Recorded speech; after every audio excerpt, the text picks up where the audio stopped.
Histórias do caminho, a transfiguração do Tabor.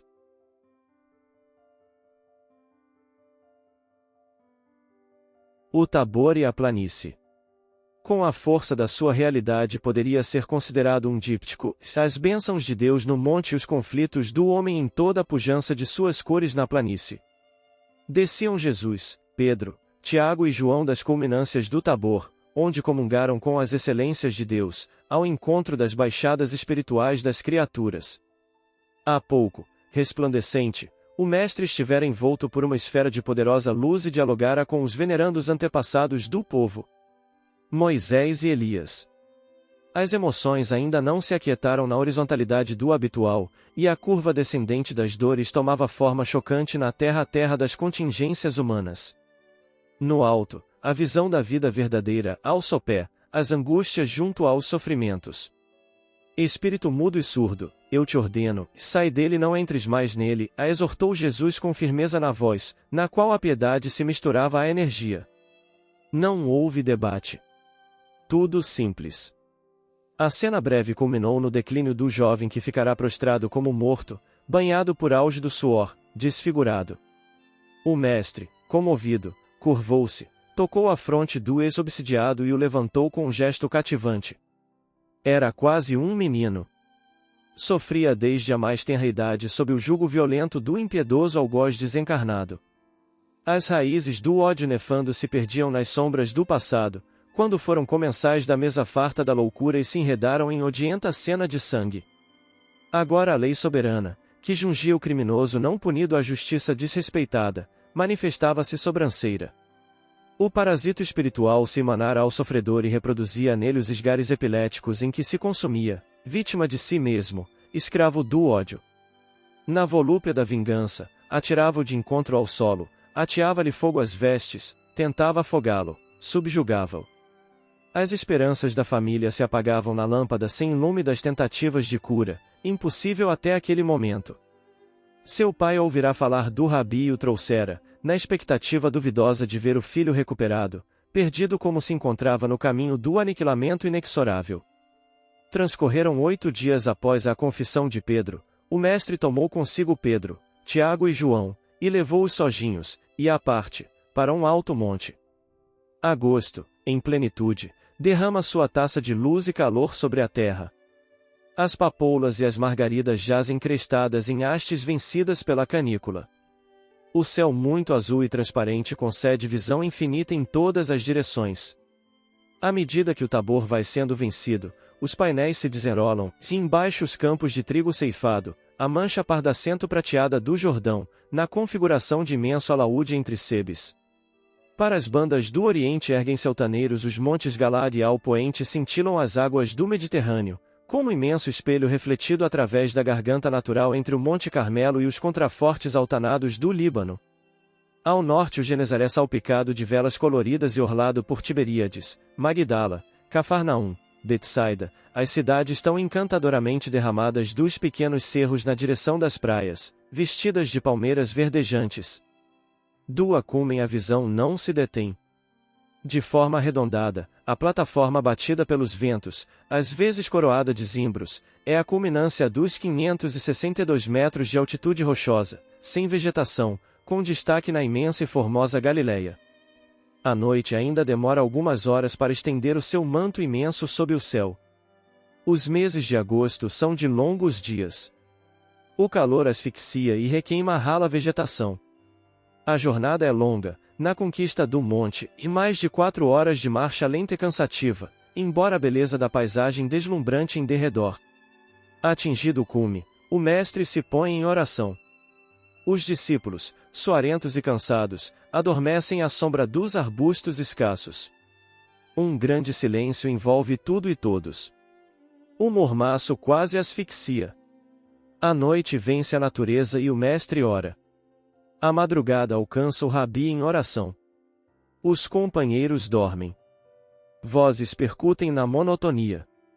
Os discípulos despertam, assustados e são dominados pela visão sublime da transfiguração do Mestre, com as vestes incendidas, dialogando com Moisés e Elias.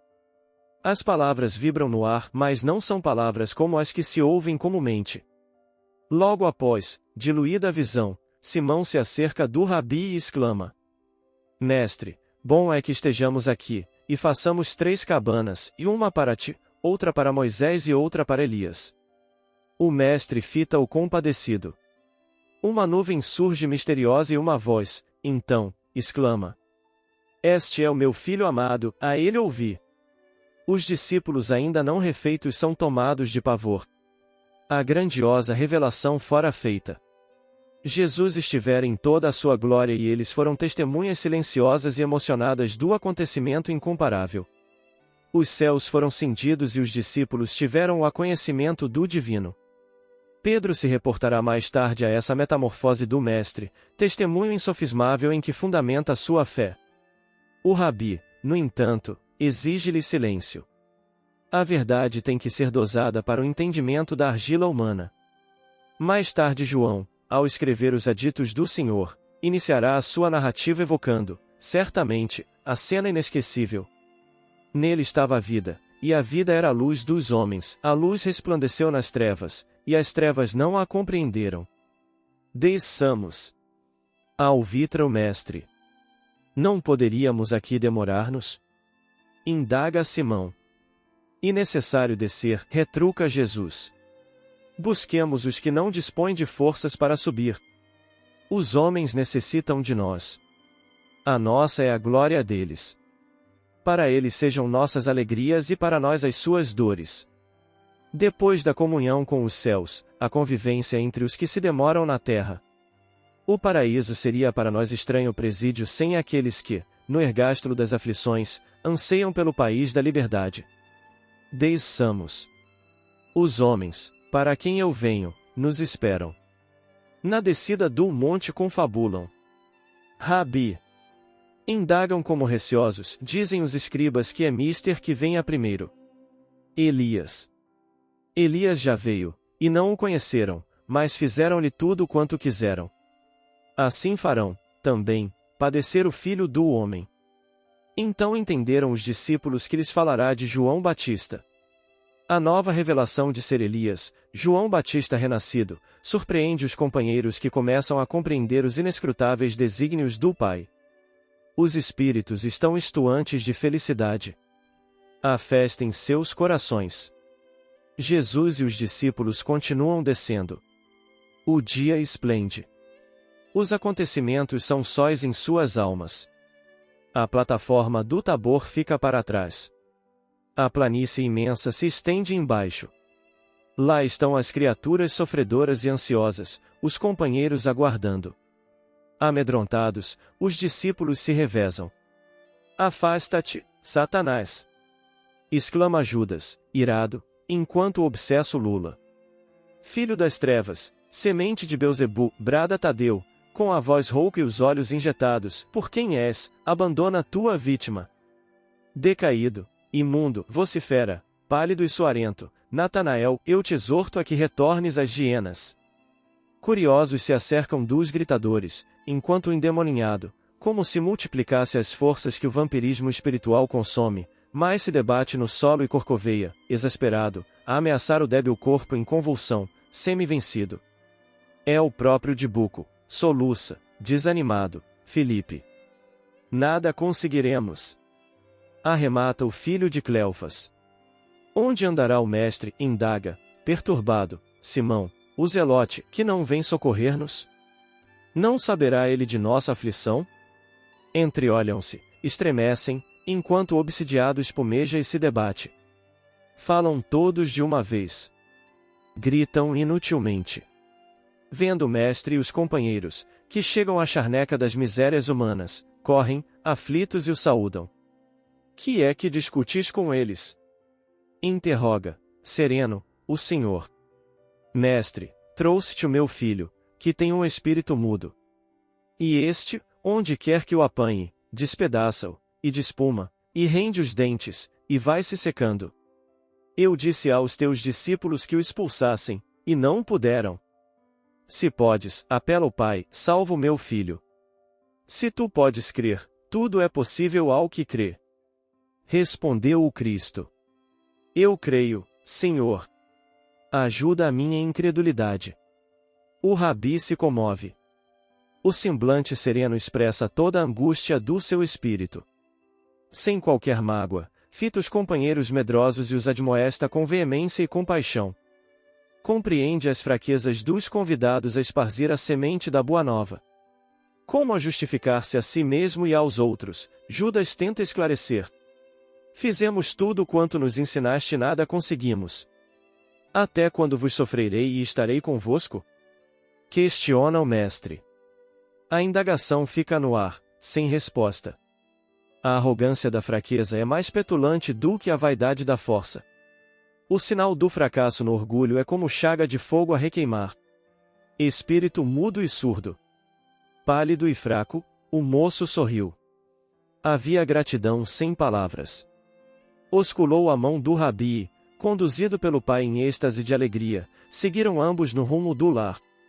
À noite, quando o zimbório se vestia de estrelas brilhantes, ainda sob o impacto das manifestações do mestre, no Tabor e na planície, Simão, traduzindo possivelmente a visível inquietação dos companheiros, aproximou-se dele, que meditava, e indagou, visivelmente emocionado. Por que não puderam eles expulsar o espírito imundo? Esta casta não pode sair com coisa alguma, a não ser com oração e jejum, elucidou o amigo. Desejando, no entanto, utilizar o momento para melhor instruir os companheiros desatentos e pretensiosos, o Senhor esclareceu. Antes de tudo é necessário compreendamos que os espíritos imundos viveram antes, homens que foram, homens que continuam sendo. Enganados, como se deixaram conduzir no corpo, prosseguem enlouquecidos, fora dele. A morte não os transformou. Viajores do tempo, são o que fizeram. Ligados mentalmente às reminiscências das ações, demoram-se, sofrendo-as, emanados aos que amaram, vinculados àqueles que os fizeram sofrer. Fez uma pausa, espontânea. E prosseguiu. Por essa razão a Boa Nova é um hino de amor e perdão. Amor indistinto e perdão indiscriminado. Diante deles, nossos irmãos na sombra da ignorância, nenhuma força possui força senão a força do amor. Não apenas expulsá-los daquele convívio a que se agregam parasitariamente, mas também socorrê-los, enlaçando-os com amor. Novamente silenciou, e envolveu os amigos num olhar de bondade, para logo continuar. São nossos irmãos da retaguarda, perdidos na ilusão das carnes a que teimosamente pretendem continuar ligados. Não se prepararam para a verdade. E em razão disso que a mensagem de vida não se reveste das indumentárias fantasiosas tão do agrado geral. É semente de luz para a fecundação no solo do espírito.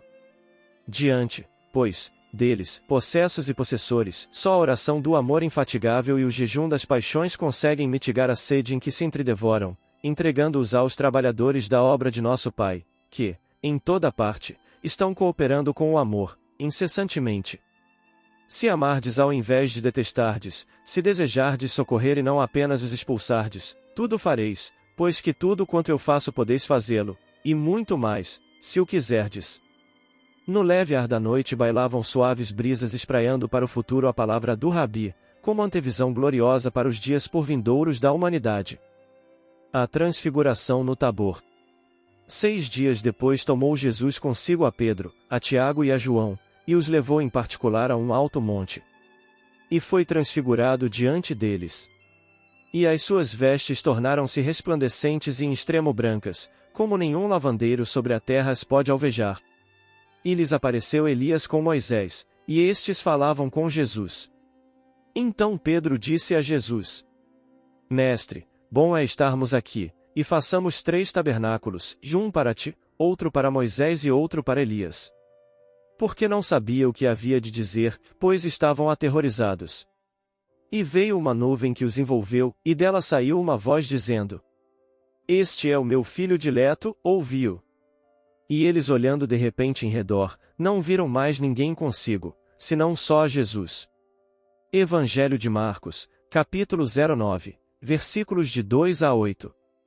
Jesus tomou 3 de seus discípulos, Pedro, Tiago e João, e levou-os ao Monte Tabor, e mostrou-se a esses, que havia escolhido para apostolar a causa, tal como era no mundo da verdade. Ou seja, apareceu-lhes em espírito. Tão belo e radiante estava, que o evangelista, por não conhecer outra expressão para descrever a apresentação do Cristo de Deus, disse haverem se tornado em extremo resplandecentes as suas vestes. Acrescentando Mateus: o seu rosto brilhava como o sol. Diz mais o texto que Jesus, em sua alta e divina sabedoria, resolveu invocar os espíritos de Moisés e de Elias, que vieram trazer a excelência do seu testemunho para a glorificação da lei de Deus, que ele, Jesus, estava ensinando aos seus discípulos. E ainda, para maior convicção daqueles que representavam o colégio apostólico, uma nuvem os envolveu e a voz do céu clamou, apontando-lhes Jesus: este é o meu filho dileto, ouvi-o. Como vemos, o Divino Mestre revestiu-se de todos os esplendores, cercou-se de todos os testemunhos, para demonstrar aos seus futuros seguidores a tarefa que lhes estava confiada, testemunho da terra, os 3 discípulos que iriam transmitir aos demais as cenas indescritíveis que presenciaram. Testemunho do mundo dos espíritos, representado dignamente pelos espíritos de Moisés e de Elias, que apareceram positivamente a todos. Testemunha do próprio Jesus que, destacando-se do corpo material com que subira ao monte, apresentou-se com o corpo imortal com que ascenderia ao infinito. Testemunho, finalmente, do Supremo Pai, que, ecoando na nuvem de fluidos amorosos com o seu divino verbo confirmou, mais uma vez, a sua dileção pelo Filho amado, que deveria ser ouvido e obedecido por aqueles que, mais tarde, teriam de apregoar suas palavras redentoras pelo mundo todo. Conclui-se daí que os esplendores do Cristo não são materiais, mas espirituais. As manifestações do Cristo não são carnais, mas manifestações de espíritos. Ouvir a Cristo deve, pois, ser o nosso principal anelo. Ouvir a Cristo pelos discípulos, ouvir a Cristo pelos representantes do mundo espírita, ouvir a Cristo pela voz que fala nas nuvens, porque todos dão testemunho do Cristo, em terra, nos ares, no mundo espiritual. A lei do Cristo Jesus demonstra a existência da alma, pelo desdobramento e transfiguração. Demonstra a imortalidade da alma, com a aparição e comunicação de Moisés e de Elias. E o Verbo, nas nuvens, sanciona o divino amor abrangendo o infinito para que a palavra não passe e seja cumprida integralmente. A transfiguração é a pregação do cristianismo com todas as forças da sua vida eterna. Transfiguração é a mudança do aspecto de um corpo vivo informa o codificador. Nesse fenômeno, está envolvido o perispírito dado que o espírito pode dar ao seu perispírito todas as aparências, que, mediante uma modificação na disposição molecular, pode dar-lhe a visibilidade, a tangibilidade, conseguintemente, a opacidade. O fenômeno de transfiguração se opera pela irradiação fluídica do perispírito, ou seja, o perispírito do encarnado se expande, se irradia, cobre o seu corpo físico de modo a deixá-lo invisível e, dependendo da vontade do espírito e do seu grau evolutivo, o espírito, mesmo estando encarnado, pode torná-lo brilhante, pois, quanto mais evoluído, tanto maior o seu poder para operar modificações no perispírito. Desse modo, pode a imagem real do corpo apagar-se mais ou menos completamente sob a camada fluídica, e assumir outra aparência, ou então, vistos através da camada fluídica modificada, os traços primitivos podem tomar outra expressão. Temos em Moisés um exemplo de transfiguração luminosa e duradoura, após o seu contato com a espiritualidade superior, recebendo os 10 mandamentos, tanto que precisa cobrir sua face com um véu. E aconteceu que, descendo Moisés do monte Sinai, e Moisés trazia as 2 tábuas do testemunho em sua mão, quando desceu do monte, não sabia que a pele do seu rosto resplandecia, depois que falará com ele. Assim, pois, viam os filhos de Israel o rosto de Moisés, e que resplandecia a pele do seu rosto, e tornou Moisés a pôr o véu sobre o seu rosto. Também a transfiguração de Jesus, no Monte Tabor, descrita pelos evangelistas Mateus, Marcos e Lucas, presenciada pelos apóstolos Pedro, Tiago e João. E transfigurou-se diante deles, e o seu rosto resplandeceu como o sol, e os seus vestidos se tornaram brancos como a luz. A transfiguração também pode ocorrer combinando-se a irradiação fluídica do perispírito do encarnado com os fluidos de diferentes espíritos, que imprimirão a aparência que lhes é própria, de tal sorte que o corpo real desapareça sob um envoltório fluídico exterior. É assim que assistimos, por vezes, à transfiguração de médiuns que assumem a aparência de espíritos desencarnados. Comentários finais. Nosso amado Mestre Jesus deu provas da abrangente capacidade que o amor tem de curar, envolvendo em paz e harmonia toda criatura. A presença de Deus está em tudo, pois estamos todos imersos no Pai de toda a criação. Busquemos o auxílio de Deus para amar, nos permitindo a companhia do inolvidável Rabi da Galileia, Jesus o Cristo de Deus. Vem Archote de luz, vem Jesus, viva Jesus! Nascer, morrer, renascer ainda e progredir sempre, tal é a lei. Base bibliográfica. Primícias do Reino, pelo Espírito Amélia Rodrigues, médium Divaldo Pereira Franco, capítulo 11, O Tabor e a Planície. F.E.P. Mundos Espírita, Transfiguração, dezembro de 2020. O Livro dos Médiuns. Allan Kardec. Rio de Janeiro, FEB, 2000, parte 2, capítulo 7, itens 122 a 124. A Gênese. Os milagres e as predições segundo o Espiritismo. Allan Kardec. Rio de Janeiro, FEB, 1996, capítulo 14, item 39. Bíblia, A.T. Êxodo. Português. O Antigo Testamento. Tradução de João Ferreira de Almeida. Rio de Janeiro, Imprensa Bíblica Brasileira, 1966. Capítulo 34, versículo 29. Também citação capítulo 34, versículo 35. Bíblia, N. T. Mateus. Português. O Novo Testamento. Tradução de João Ferreira de Almeida. Rio de Janeiro, Imprensa Bíblica Brasileira, 1966, capítulo 17, vez 2.